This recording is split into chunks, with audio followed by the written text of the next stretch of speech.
apóstolo Paulo aos Efésios, capítulo de número 4, versículo de número 10. Diz assim a palavra do Senhor: aquele que desceu é também o mesmo que subiu acima de todos os céus para cumprir todas as coisas. E ele mesmo deu uns para apóstolos, e outros para profetas, e outros para evangelistas, e outros para pastores e doutores, querendo o aperfeiçoamento dos santos para a obra do ministério, para a edificação do corpo de Cristo, até que todos cheguemos à unidade da fé e ao conhecimento do Filho de Deus, a varão perfeito, à medida da estatura completa de Cristo, para que não sejamos mais meninos inconstantes, levados em roda por todo vento de doutrina, pelo engano dos homens que com astúcia enganam fraudulosamente. Antes, seguindo a verdade, em caridade, cresçamos em tudo naquele que é a cabeça, Cristo, do qual todo o corpo, bem ajustado e ligado pelo auxílio de todas as juntas, segundo a justa operação de cada parte, faz o aumento do corpo para a sua edificação em amor.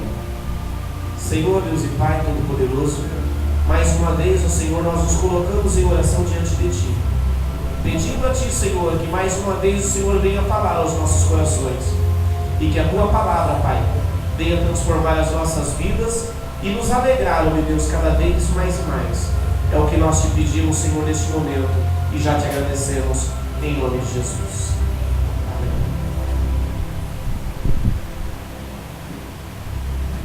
Glória a Deus. Podeis sentar?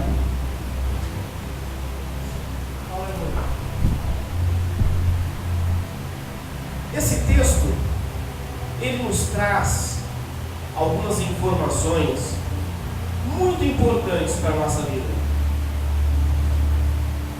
Hoje em dia é muito comum nós ouvirmos as pessoas que já aceitaram a Jesus, que já levam uma vida em meio ao Evangelho, galgar uma posição dentro da igreja. É muito comum nós ouvirmos pessoas até brigando por causa de um cargo dentro de uma igreja. Infelizmente, é comum. Existe algo chamado soberba, que é um fruto lançado pelo próprio diabo, que entra no coração do homem, fazendo com que ele deseje coisas altivas, não para que o nome do Senhor seja engrandecido, não para que a obra de Deus venha ser engrandecida, mas para uma satisfação própria, para simplesmente a satisfação do próprio ego. E nós vemos aqui nesse texto que, primeiramente, quem traz ou quem eleva alguém ou quem leva alguém a uma posição ministerial, a uma posição eclesiástica dentro da igreja, é o próprio Senhor Jesus. Aqui no versículo 10, o apóstolo Paulo fala assim: aquele que desceu é também o mesmo que subiu acima de todos os céus para cumprir todas as coisas. E ele mesmo deu uns para apóstolos, e outros para profetas, e outros para evangelistas, e outros para pastores e doutores. Observem que é o próprio Senhor Jesus quem faz isso. É Ele quem escolhe. E quando Ele escolhe alguém para fazer a sua obra, e essa pessoa permanece no seu chamado, a obra cresce. Os planos de Deus se desenvolvem naturalmente.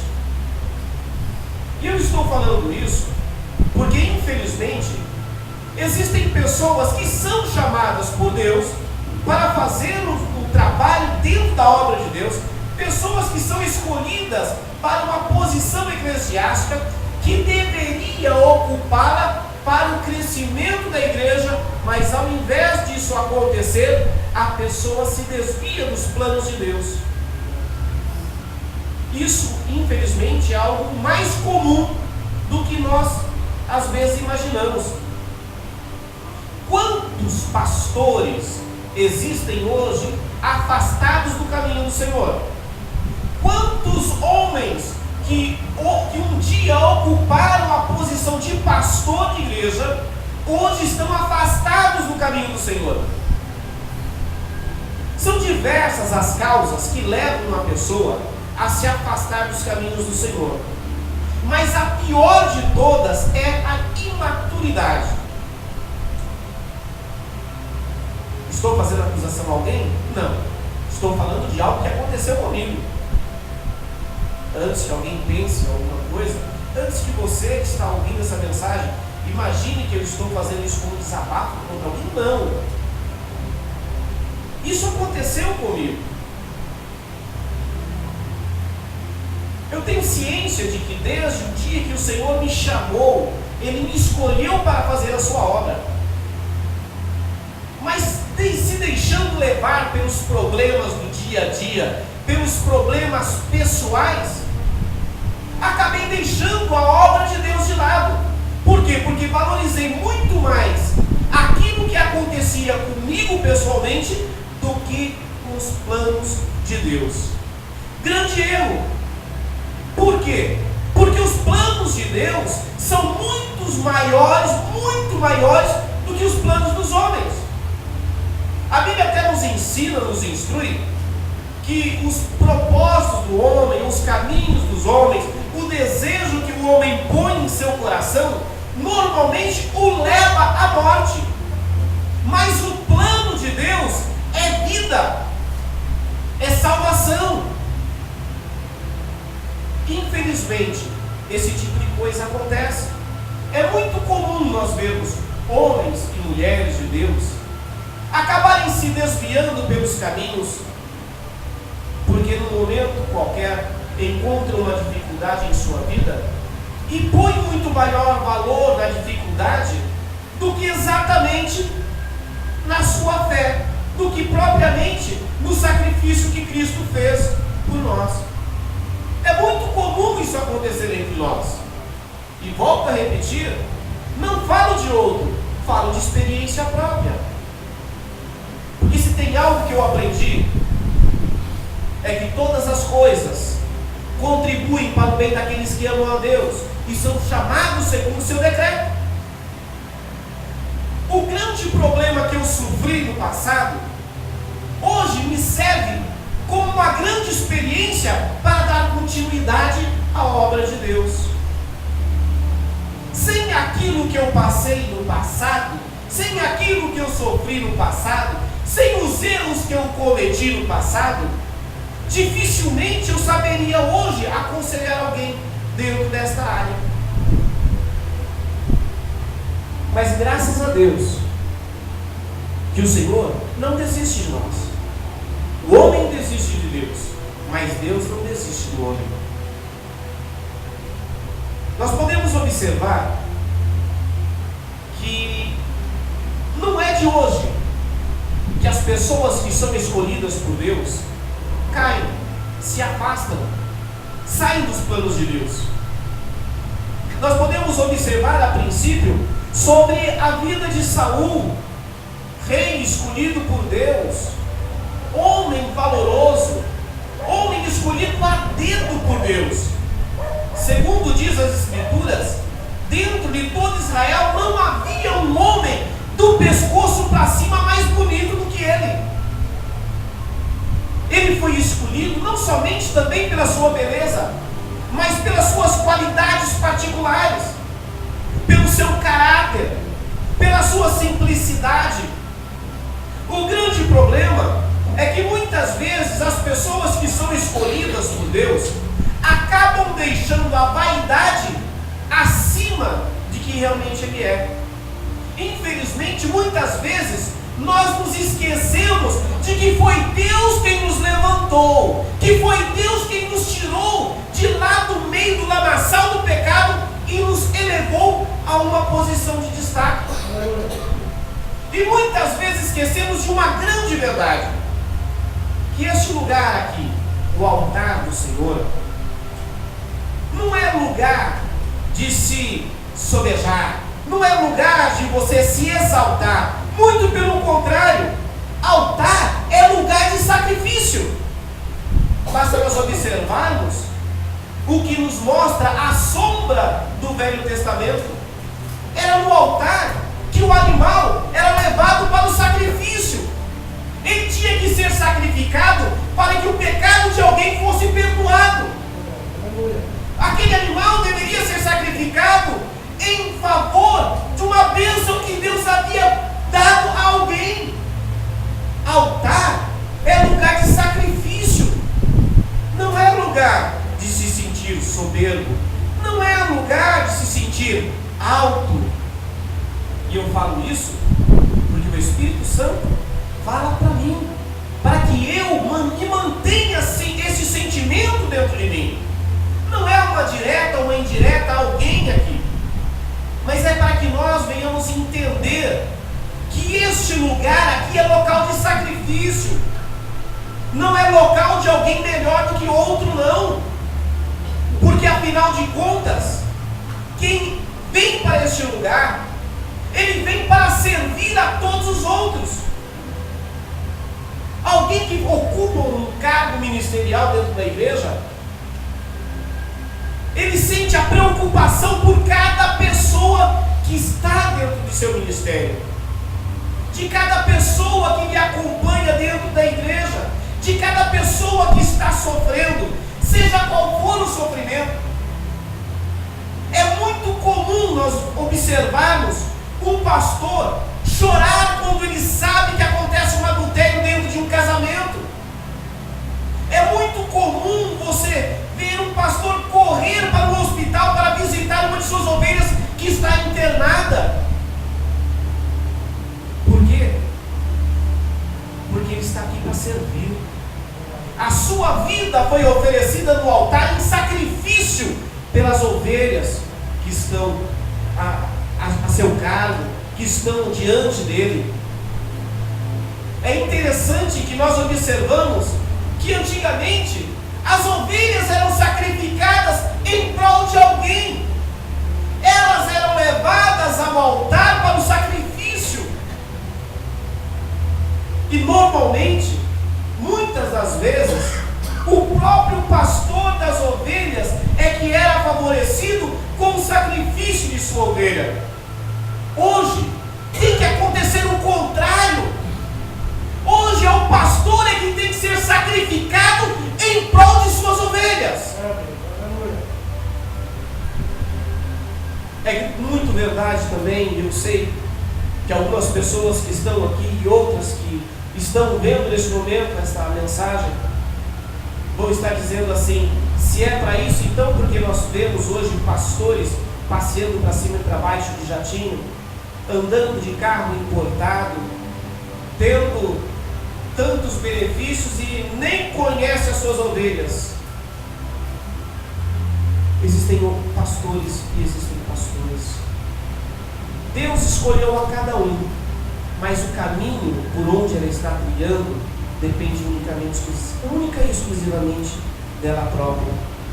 A Bíblia também nos fala de mais um indivíduo que, segundo diz as Escrituras, ele era cheio do Espírito Santo. Ele foi escolhido entre vários, entre uma multidão, porque ele se destacava pelo amor às outras pessoas. Ele se destacava pela sinceridade do seu coração em adorar a Deus. No capítulo 6 do livro de Atos, nós lemos uma história onde está se separando 7 diáconos, 7 homens de Deus, para servir a igreja. E nós vemos as qualidades que são colocadas aí para essas pessoas. Nós vemos que eles teriam que ser cheios do Espírito Santo, teriam que ser pessoas com sua vida completamente entregues à obra de Deus. Vamos fazer a leitura desse texto para que não fique nenhuma sombra de dúvida em relação às qualidades desse homem.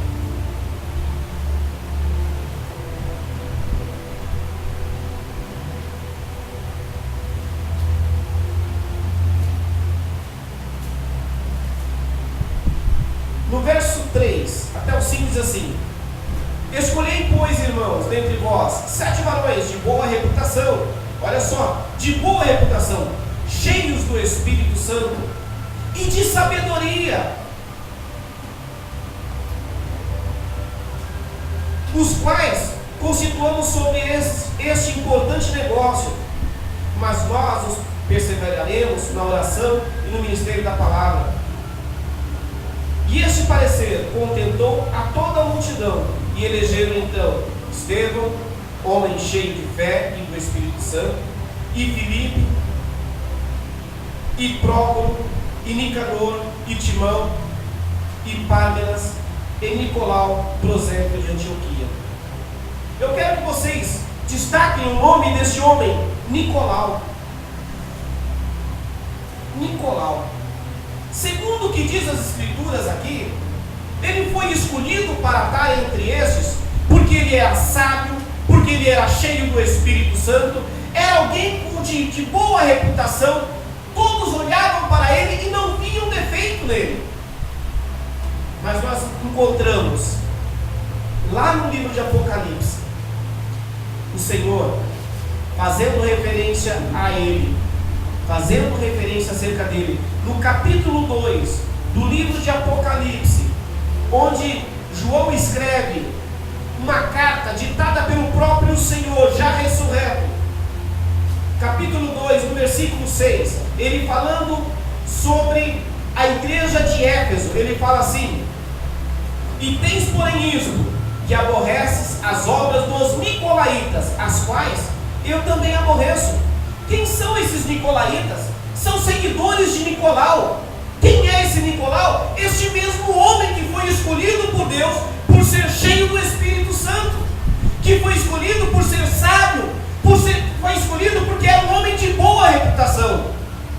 Mas em um momento de sua vida, ele resolve servir a Deus com seus próprios propósitos, da sua própria forma, agindo do jeito que bem entendesse. E não contente em ter essa citação, há uma outra também no capítulo 2, já onde o Senhor manda João escrever a carta de Pérgamo. Ele falando ao anjo da igreja, ele fala assim: assim tens também os que seguem a doutrina dos nicolaítas, os que eu aborreço. Olha, aquele mesmo homem que foi escolhido por ser cheio do Espírito Santo, agora é citado pelo próprio Senhor Jesus que ele aborrecia aquele homem, ou que ele era aborrecido pelas atitudes daquele homem.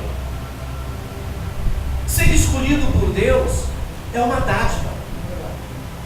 Permanecer nesta escolha, permanecer andando nos caminhos que o Senhor escolheu, é difícil, mas vale a pena.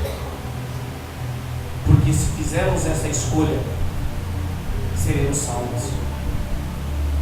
Tiago, em sua carta, ele fala assim: olha, não queiram muito de vós serem mestres, porque sobre os tais recairá o mais duro juízo. Palavra difícil, olha. Não queiram muitos de vós ser mestres. Olha, não queira estar à frente, ensinando, guiando os outros, porque sobre quem faz isso recairá mais duro juízo. Porque se eu fizer alguma coisa e no meu exemplo, no meu ensinamento, acabar fazendo com que alguém se desvie da presença de Deus, esta culpa será minha. Mas hoje existem homens, existem mulheres que não levam esta palavra a sério e querem se dizer ser homens de Deus e fazer o evangelho acontecer do jeito que eles querem e não como realmente é. O Senhor quer que nós tenhamos uma vida reta diante dele. O Senhor quer que nós sejamos, desde o maior ao menor, sermos fiéis a ele em tudo. Há uma necessidade de todos nós.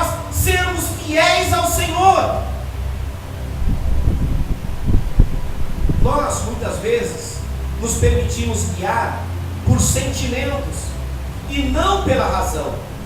As pessoas que ocupam este lugar, que anunciam a palavra de Deus, foram escolhidas por Deus para instruir ao povo como caminhar e chegar à estatura do varão perfeito que é Cristo Jesus. Aleluia.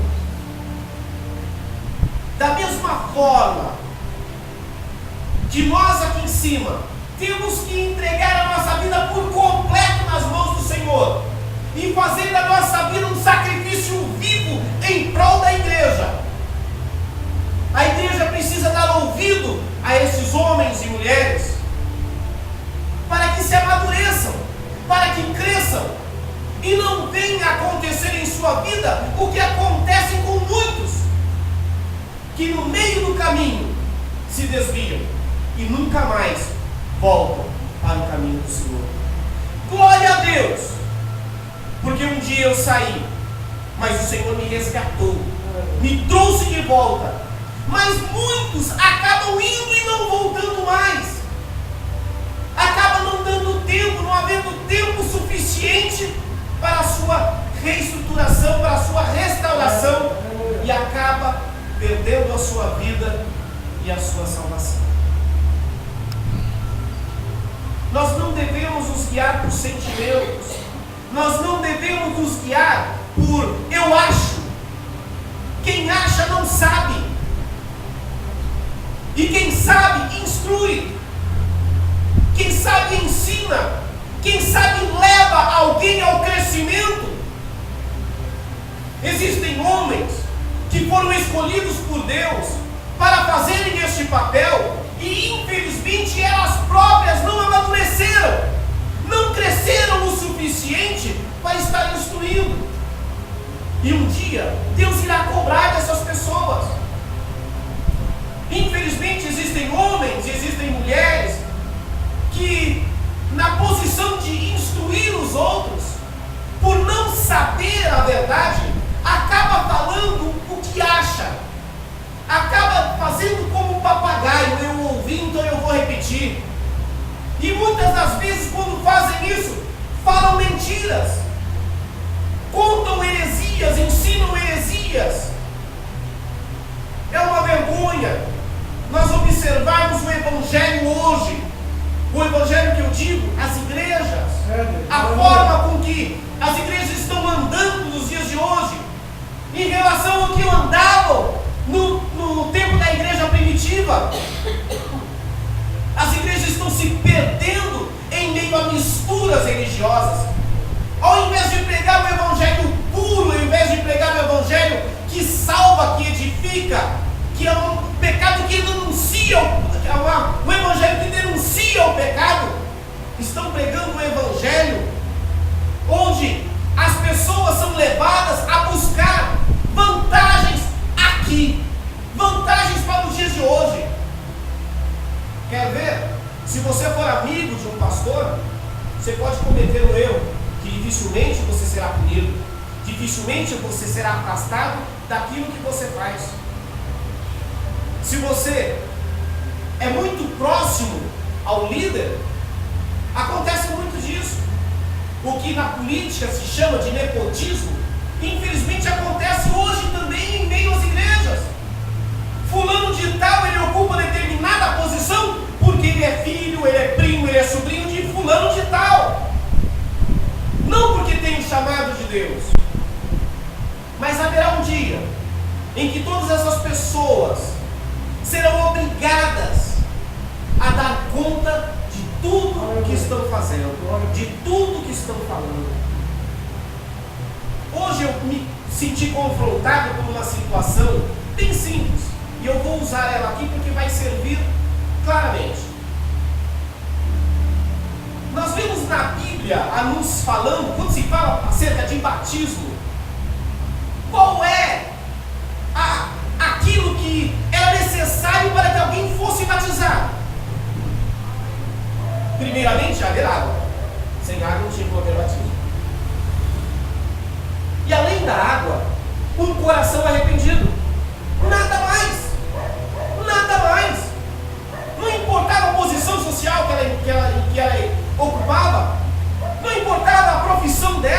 não importava nada do seu passado, não importava os seus sentimentos, ou eu estou preparado. Não!